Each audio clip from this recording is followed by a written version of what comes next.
नमस्कार। ब्रेक के बाद एक बार फिर से स्वागत है आपका हमारे इनसाइड झारखंड न्यूज के बुलेटिन में। चलिए खबरों की शुरुआत करते हैं राजधानी रांची से।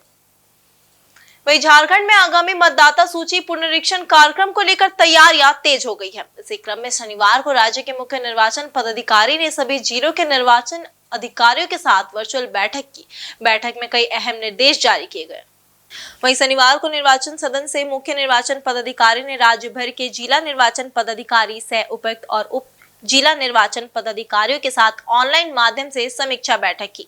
इस दौरान मुख्यालय से उप मुख्य निर्वाचन पदाधिकारी, अवर निर्वाचन पदाधिकारी समेत सभी संबंधित पदाधिकारी और कर्मचारी मौजूद रहे। मुख्य निर्वाचन पदाधिकारी ने सभी अधिकारियों को निर्देश दिया कि वे अपने जिले के मतदाताओं को नजदीकी मतदान केंद्र पर सूचीबद्ध करें। इसके लिए हर मतदान केंद्र का नजरी नक्शा, गूगल अर्थ, व्यू मैप और की मैप तैयार कराने को कहा गया। उन्होंने यह भी स्पष्ट किया कि आगामी मतदाता सूची पुनरीक्षण से पूर्व सभी आवश्यक संशोधन गतिविधियां पूरी कर ली जाए ताकि त्रुटि रहित मतदाता सूची तैयार की जा सके। निर्वाचन आयोग के दिशा निर्देशों के अनुरूप सभी जिलों को संयमबद्ध तरीके से कार्यों को निष्पादित करने के निर्देश दिए गए हैं। राज्य निर्वाचन विभाग का यह प्रयास मतदाताओं की भागीदारी और निर्वाचन प्रक्रिया को अधिक पारदर्शी व सटीक बनाने की दिशा में एक बड़ा कदम माना जा रहा है। भारत निर्वाचन आयोग द्वारा वोटर का मतदाता का सुविधा को देखते हुए पूरा बूथ का संख्या में अधिकतम वोटर का संख्या 1200 उसका नीचे में लेके आ गया। इसी कारण से झारखंड में बूथ का संख्या बढ़ाएगी, नया बूथ भी बनाना होगा। उसका लेकर आज सभी डिस्ट्रिक्ट इलेक्शन ऑफिसर से डीसी से मीटिंग हुई थी। उसका माध्यम से ये बताया गया प्रत्येक पोलिंग एरिया का अपने मैप बना देंगे। पोलिंग एरिया का एक नजरी नक्शा बनाना है, साथ में उनका एक गूगल अर्थ व्यू का मैप बनाना है, साथ में एक की मैप बनाना है। उसका बना के अपना अपना एरिया का पोलिंग एरिया का निर्धारित करते हुए अपने नजदीकी बूथ में वोटर का एनरोल करने के लिए निर्देश दिया हुआ है। उसी आधार पर आने वाले समय में अगला 3 हफ्ते गमरिया औद्योगिक क्षेत्र स्थित ऊसा मोड़ के पास क्रॉस कंपनी यूनिट 5 में शनिवार दोपहर अचानक आग लग गई, जिससे वहां अफरा तफरी का माहौल उत्पन्न हो गया।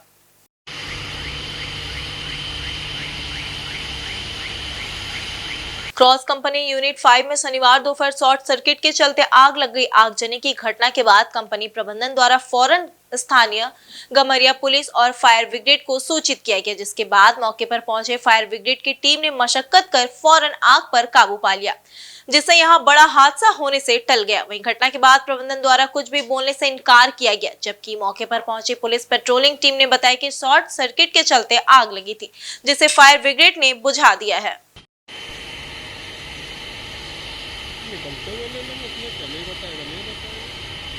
घटी है वो हम लोग को 112 नंबर डायल से कॉल आया था।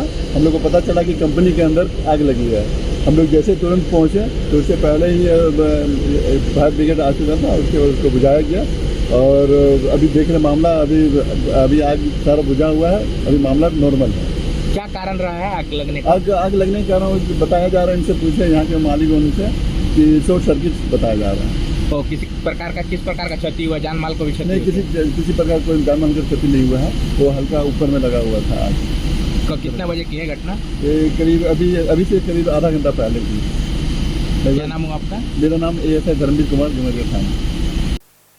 वहीं जमशेदपुर शहर में तेज रफ्तार एक बार फिर जानलेवा साबित हुई, जहां शनिवार को 3 युवक एक ही बाइक पर सवार होकर सोनारी से सांची की ओर जा रहे थे। तभी बिष्टुपुर थाना क्षेत्र अंतर्गत सर्किट हाउस के पास उनकी बाइक अनियंत्रित होकर सड़क किनारे एक पेड़ से टकरा गई। वहीं बाइक की रफ्तार लगभग 80 किलोमीटर बताया जा रहा है। टक्कर इतनी जबरदस्त थी कि मौके पर ही एक युवक की मौत हो गई, जबकि एक अन्य व्यक्ति गंभीर रूप से घायल हो गया। हादसे में जान गंवाने वाली युवक की पहचान सोनारी निवासी विश्वरूप कुमार के रूप में हुई है। वहीं गंभीर रूप से घायल युवक शिवम कुमार को राहगीरों की मदद से पुलिस ने आनन फानन में टाटा मुख्य अस्पताल में भर्ती कराया, जहां उसकी हालत नाजुक बनी हुई है। तीसरे युवक के बारे में फिलहाल स्पष्ट जानकारी नहीं मिल पाई। वहीं बिष्टुपुर थाना पुलिस ने शव को कब्जे में लेकर पोस्टमार्टम के लिए भेज दिया और दुर्घटना के कारणों की जांच शुरू कर दी है। वहीं प्रारंभिक जांच में तेज रफ्तार और असंतुलित ड्राइविंग को हादसे की मुख्य वजह माना जा रहा है। उधर से तीन जन बाइक में आ रहा था और पेड़ में आके उन्होंने ठोक दिया। कितना स्पीड था? 3 जन था, वही 80 का स्पीड में होगा। अच्छा, उसके बाद पेड़ में ठोकने के बाद तीनों स्फोट हो गया। थाना गाड़ी आया, गाड़ी जो घायल हुआ उनको लेके गया हॉस्पिटल। कौन जगह है? ये कालीबाड़ी आपका कालीबाड़ी सर्किट आर्मी कैंप के पास। सरायकेला खरसों जिले में एक बार फिर तेज रफ्तार का कहर देखने को मिला, जहां राजनगर थाना क्षेत्र के सिंधु कानू चौक पर शुक्रवार की रात एक तेज रफ्तार ट्रेलर ने सड़क पर बैठे मवेशियों के झुंड को कुचल डाला। वहीं इस हृदय विदारक हादसे में 7 पशुओं की मौके पर ही मौत हो गई, जबकि 3 अन्य गंभीर रूप से घायल हो गए। वहीं हादसे के बाद ट्रेलर चालक मौके से फरार हो गया और रात भर सड़क पर मवेशियों के शत बिशत शव पड़े रहे। सुबह राजनगर थाना प्रभारी अंचल अधिकारी और प्रखंड विकास पदाधिकारी मौके पर पहुंचे, जिसके बाद स्थानीय ग्रामीण और पशु मालिकों की मदद से शवों को हटाया गया। वहीं घायल पशु के इलाज के लिए प्रखंड पशु चिकित्सक को बुलाया गया। वहीं घटना स्थल के पास लगे सीसीटीवी में पूरा हादसा रिकॉर्ड हो गया। फुटेज में साफ दिख रहा है कि ट्रेलर की रफ्तार काफी तेज थी और चालक ने पशुओं को देखकर भी ब्रेक नहीं लगाया। इससे लोगों में भारी आक्रोश है। हादसे से आहत पशु मालिकों ने प्रशासन से मुआवजे की मांग की है। उनका कहना है कि पशुओं की मौत से उन्हें भारी आर्थिक नुकसान हुआ है। प्रशासन ने मुआवजे को लेकर आश्वासन दिया और घायल पशु के इलाज की व्यवस्था की गई है।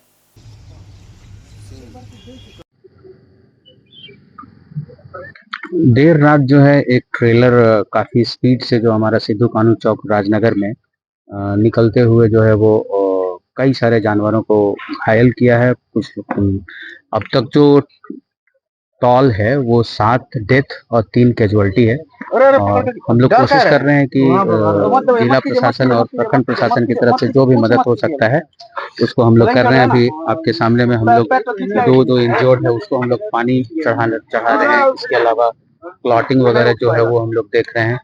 हम लोग अपना ऑप्टिमम कोशिश कर रहे हैं। इस बीच हमारे डॉक्टर्स की टीम भी आ गई है और प्रशासन तो मौजूद था, सारे लोग हैं, हम लोग देख रहे हैं। इधर जमशेदपुर पश्चिम के विधायक सरजू राय के प्रयास से जमशेदपुर पश्चिम विधानसभा क्षेत्र में शुरू किए गए चलंत भोजनालय का निरीक्षण शनिवार को विधायक सरजू राय ने किया। इस दौरान सरयू राय भोजन खाकर उसकी गुणवत्ता की जांच की, साथ ही यह भी सुनिश्चित किया कि सभी जरूरतमंदों को भोजन उपलब्ध हो। आपको बता दें कि तकरीबन 2 सप्ताह पूर्व इसकी शुरुआत विधायक सरजू राय के प्रयास से हुआ था, जहां केवल 5 रुपए में लोगों को भरपेट भोजन उपलब्ध हो रहा है। वहीं शनिवार को विधायक सरजू राय ने खुद टोकन लेकर भोजनालय से भोजन लिया और साथ ही उसे खाकर उसकी गुणवत्ता की जाँच की और अपनी संतुष्टि भी जाहिर की। वर्तमान समय में लगभग 200 लोग रोजाना भोजन कर रहे हैं। आगे और सहयोग के माध्यम से वाहनों की संख्या में इजाफा किया जाएगा, जिससे कि हर जरूरतमंद तक भोजन पहुंच सके।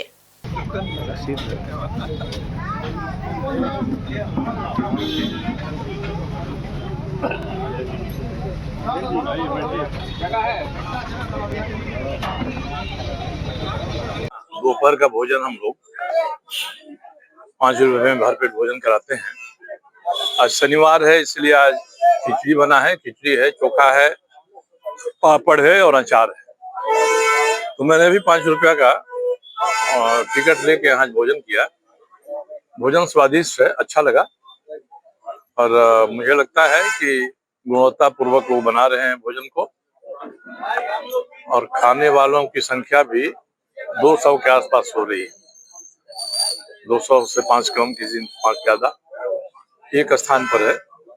हम लोग चाहते हैं कि अगर हम लोगों को सहयोग देने वाले और लोग मिल जाए इसमें, तो हम लोग और जगहों पर इसको आरम्भ करें। यहाँ आयोजन सफल हो रहा है कदमा बाजार में और जो जरूरतमंद हैं दोपहर में घर से निकल गए, मजदूरी कर रहे हैं, सब्जी बेच रहे हैं, बाजार में खरीदारी करने आए हैं, फिर घर जाके दोबारा आना उनके लिए कठिन होगा। ऐसे लोग यहाँ भोजन कर लेते हैं, एक बार लेते हैं, दोबारा तिबारा भी उनको देने का प्रावधान है। वहीं पूर्वी सिंहभूम जिले के किसानों के आम की खेती को उच्च स्तर तक पहुंचाने और देश के विभिन्न हिस्सों तथा देश के बाहर पहुंचाने के उद्देश्य को लेकर जिला प्रशासन की पहल पर पहली बार मैंगो फेस्ट 2025 का आयोजन जमशेदपुर में किया गया। वहीं जिले भर के तमाम सुदूरवर्ती इलाकों से किसान इसमें शामिल हुए। इनके द्वारा अपने फसलों की प्रदर्शनी यहां लगाई गई।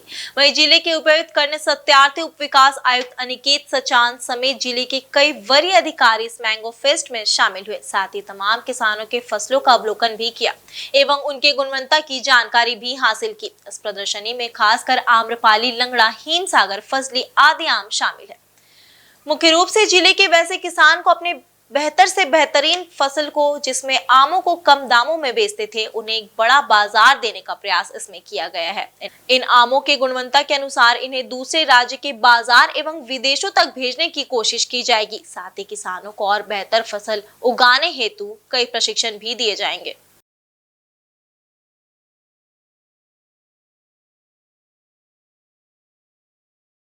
मूल रूप से एक हम लोगों ने आम बागवानी फेस्टिवल ऑर्गेनाइज किया था, मैंगो फेस्ट नाम से। इसका मूल दो उद्देश्य थे। एक तो हम लोग किसानों को एक मार्केट लिंकेज, जो अधिकतर देखा जाता है कि ग्रामीण इलाकों में कई बार किसानों को अच्छा मार्केट नहीं मिल पाता है, वो एक मार्केट लिंकेज दिलाने के लिए यहाँ पे बायर्स को बुलाया गया था। बहुत सारे हमारे एक्सपोर्टर्स बायर्स भी यहाँ पे आए हुए थे, साथ ही हमारे किसान बंधु भी आए हुए थे, जिनसे उन दोनों का मेल कराया। साथ ही जो हमारे प्रोसेसिंग प्लांट्स हैं, जो अलग अलग यहाँ पे प्रोसेसिंग का कार्य कर रहे हैं, वो भी उनसे सोर्सिंग कर सके, ये हम लोगों ने एक प्रयास किया है।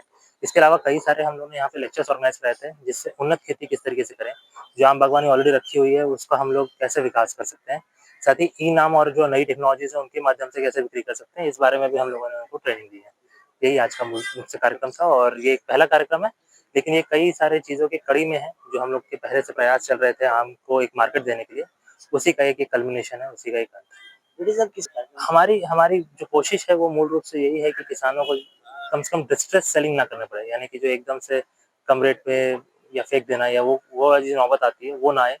कम से कम एक अच्छा बाजार का एक कम से कम जो रेट है, मार्केट रेट, वो उनको जरूर प्राप्त हो, यही इसका कोशिश है। और कई सारे फार्मर्स को मिला भी यहाँ पर, अगर अंदर फार्मर से बात करेंगे तो आपको पता चलेगा कई सारे किसानों को इस चीज का फायदा मिला है। गाँव में 30-40 रुपया बिकते हैं और यहाँ पर 60 रुपया में बेचते हैं।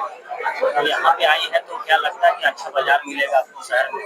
हाँ, शहर में तो अच्छा बाजार ही लग जाता है। डिमांड तो 60-70 तो मिल ही जाएगा गाँव में, क्योंकि ज्यादा आम्रपाली का उपयोग होता है ना, तो इसलिए 30-40 रुपया में होता है। तो यहाँ आए हैं तो 50-60 रुपया में तो हो ही जाएगा। गाँव में खरीदार मिलते नहीं? मिलता है, लेकिन खेती बाड़ी ज्यादा होता है ना। वहीं सरायकेला सदर अस्पताल परिसर में विश्व रक्तदान दिवस पर ब्लड बैंक में प्रभारी डॉक्टर अनुपमा कुमारी के नेतृत्व में रक्तदान कार्यक्रम के साथ साथ जागरूकता कार्यक्रम का भी आयोजन किया गया। वहीं इस दौरान उन्होंने आम लोगों से कहा कि सरायकेला खरसुआ जिले में रक्तदान के प्रति लोग पहले से ही जागरूक है, परंतु उन्हें और जागरूक होने की आवश्यकता है। इसी कड़ी में यह कार्यक्रम का आयोजन किया गया, जिसमें लोगों को रक्तदान के प्रति और अधिक जागरूक किया जा सके। वहीं कार्यक्रम के दौरान ब्लड बैंक के सभी कर्मियों को रक्तदान करने के लिए शपथ ग्रहण कराया गया।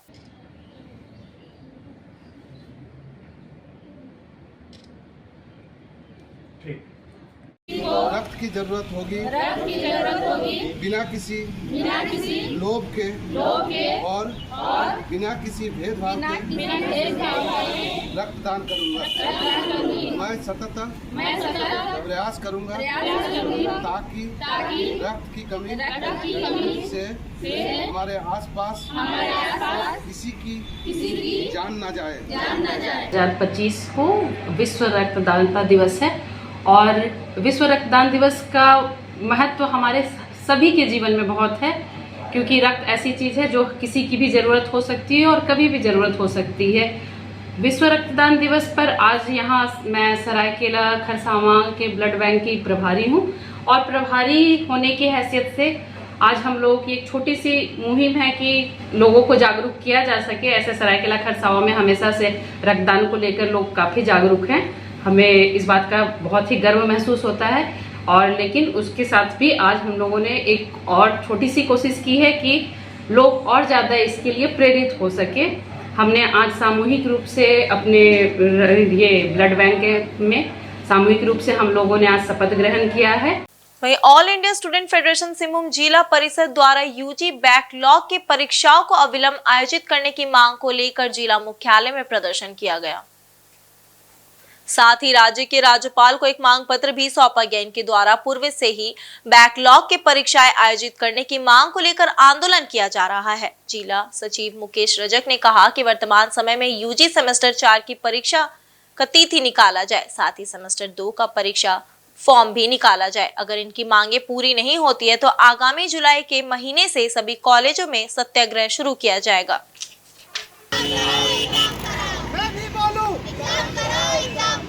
तुम भी बोलो, जोर से बोलो। हम लोग उपायुक्त के माध्यम से राज्यपाल महामहिम जी को एक ज्ञापन सौंपने आए हैं कि यूजी बैकलॉग का सेमेस्टर 4 का एग्ज़ाम डेट निकाला जाए और सेमेस्टर 2 का परीक्षा फॉर्म निकाला जाए। अगर हमारी मांग को यूनिवर्सिटी नहीं सुनती है तो जुलाई से हम सभी कॉलेजों में जाकर सत्याग्रह पर बैठेंगे। वहीं आज के बुलेटिन में सिर्फ इतना ही। कल मिलते हैं नए समाचारों को लेकर, तब तक के लिए देखते रहे इनसाइड झारखंड न्यूज। धन्यवाद।